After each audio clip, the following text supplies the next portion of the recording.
Nakakalungkot na kung kailan may nangyayaring hindi maganda, doon lamang nakakaalala, doon man lang nila ako naalala.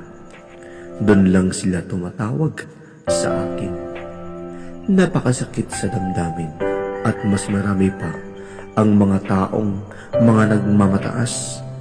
Ngunit napakabibigat ng mga kasalanan. Madami pa sila inaapakang mga tao. Madami nang namamatay, pinapatay para lang magawa ang kanilang mga kagustuhan. Maraming pinapaslang, madami ang nawalan ng karapatan para mabuhay. Hindi lamang ang buhay na aking ibinigay ang kanilang winawala, gayon din ang mga yaman na aking ipinagkaloob sa inyo.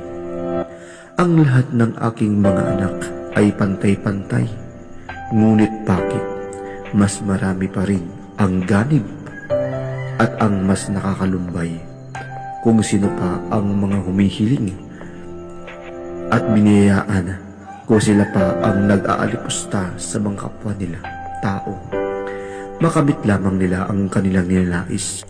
Nakakalimutan na nila ako, gayon din kinalimutan na nila ang kanilang pinagmulan.